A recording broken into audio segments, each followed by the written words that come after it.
Ang taong 1,973 ay minarkahan ng mas tumitinding labanan sa pagitan ng mga puwersa ng pamahalaan at ng NPA/komunista sa mga liblib na lugar ng Luzon at Visayas at ng mga MNLF Muslim na naghahangad ng paghihiwalay sa Mindanao. Ang mga sugatang sundalo na kadalasang kinikilala sa terminong militar na wounded in action ay ginagamot sa Victoriano Luna General Hospital, ang pangunahing at pinakakompletong ospital ng militar ng Sandatahang Lakas ng Pilipinas na matatagpuan sa lungsod Quezon. Noong Agosto 1973, ang ikalawang Lieutenant Greg Gringo, Honasan 71 ay nagpapagaling mula sa matinding sugat na muntik nang kumitil sa kanyang buhay na natamo niya habang inaatake ang isang mabigat na pinatibay na base logistikal ng MNLF sa Libak, Sultan Kudarat, Mindanao. Si Greg ay inilipad patungo sa V. Luna Hospital ng militar. Habang nakakonfine, ginawaran si Greg ng 3 gintong medalya para sa kagitingan sa labanan sa mga lugar ng Libak, Jolo at Zamboanga. Isang araw, habang naglalakad siya sa mga pasilyo ng ospital, gamit ang kanyang saklay, nakita ni Greg ang kanyang kaklase, si ikalawang Lieutenant Romeo Romy Dominguez, na ina-admit dahil sa mga tama ng bala. Halos maputol ang binti ni Romy nang siya ay tambangan ng mga rebelde sa bayan ng Pigkawayan, hilagang silangan ng Cotabato City. Sa loob lamang ng ilang araw, nalaman ni Romy mula kay Greg na ang iba pang sugatang kaklase nilang 71 tulad ni na Johnny Velasco, Rafael Galvez at Marte Chioco ay naroon din. Hindi planado ngunit tila idinisenyo ng tadhana.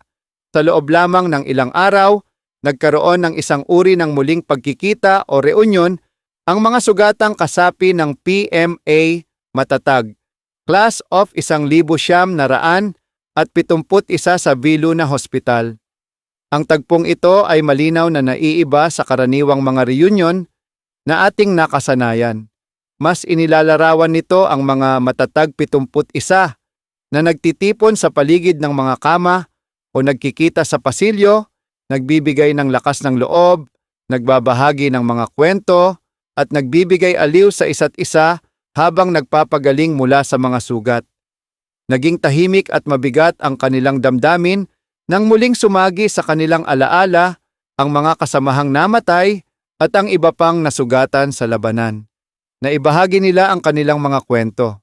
Si Rafi Galvez, 71, ay nasugatan habang nasa kanyang tungkulin kasama ang ika-5 NIB na ipinadala sa Mindanao upang mabawi ang mga nawalang teritoryo na inatake ng mga rebeldeng Muslim. Samantala, si Johnny Velasco, 71, ay nasugatan din sa labanan habang nagsisilbi bilang platoon leader ng B Company ng isang batalyon na ipinadala ng 2nd Infantry Brigade separate mula sa Camp Kapinpin, Tanay, Rizal upang sumama sa puwersa ng hukbo sa Hilagang Mindanao. Ang pagkakasugat ni Romy Dominguez ay naganap sa panahong halos nawala na ang Mindanao noong 1973 nang salakayin at sakupin ng MNLF ang maraming bayan ng Cotabato. 22 bayan na lamang ang hindi nasakop ng mga rebelde. Lumapit ang militar sa mga ilaga, mga Kristiyanong voluntaryo, upang gumanap ng malaking papel sa depensa ng Mindanao. 3 Special Forces, SF, na koponan ang pinakilos upang sanayin sila.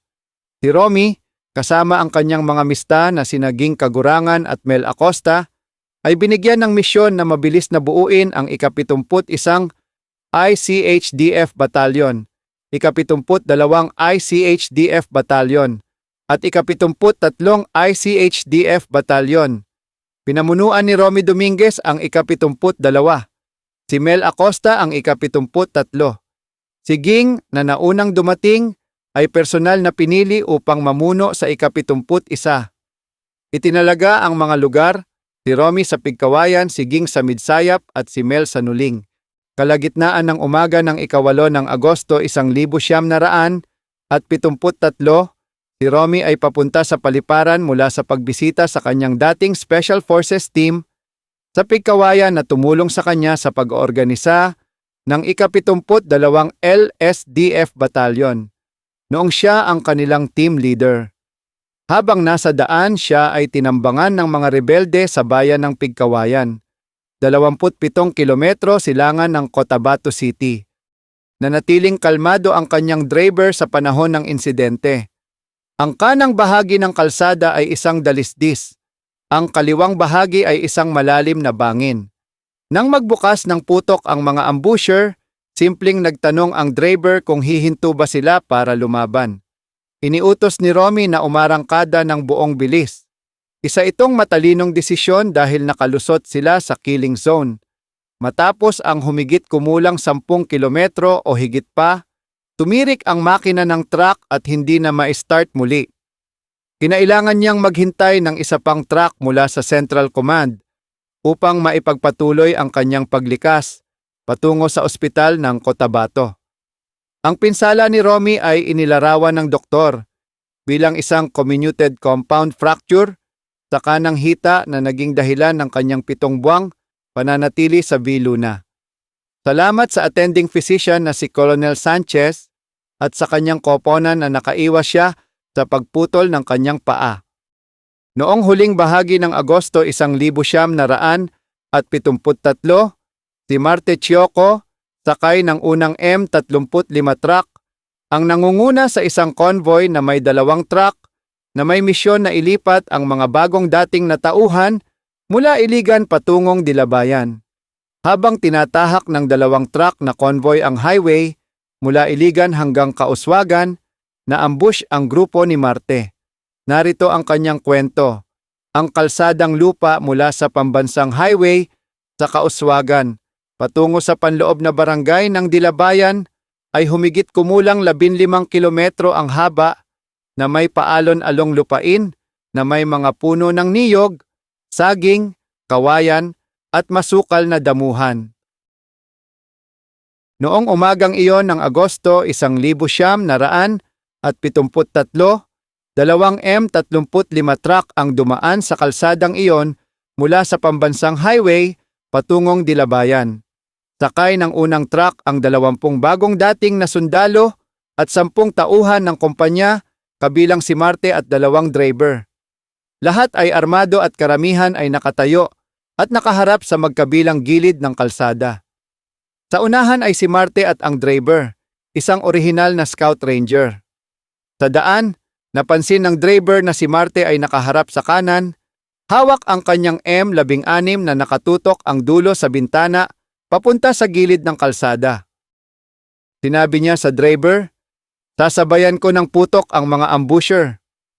Sakay ng ikalawang truck na nasa humigit kumulang 50 metro sa likuran ay ang executive officer ng kumpanya, kasama ang mga 20 tauhan na pawang armado, nakatayo at nakaharap sa magkabilang panig ng kalsada. Habang binabaybay ang daan, napansin niya ang isang butas sa itaas ng harapang windshield. Sinabi ng driver na iyon ay sanhi ng bala na pumatay sa isang second lieutenant na nakaupo sa harap. Sa sandaling iyon, biglang sumiklab ang sunod-sunod na putok mula sa kanang panig. Sumigaw ang driver, "Ambush!" at pinahinto niya ang truck at likas na tumalon palabas sa kaliwang bahagi. Ang lakas ng putok ng mga ambusher ay nakabibigla at nakatatakot. Hindi nakita ni Marte ang mga kislap ng putok ng baril dahil may tinatanong siya sa driver nang bigla silang huminto mga 5 hanggang 10 metro mula sa killing zone. Tinamaan sa unang bugso ng putok, bumagsak si Marte sa sahig ng truck habang umuulan ng bala sa kanang pintuan.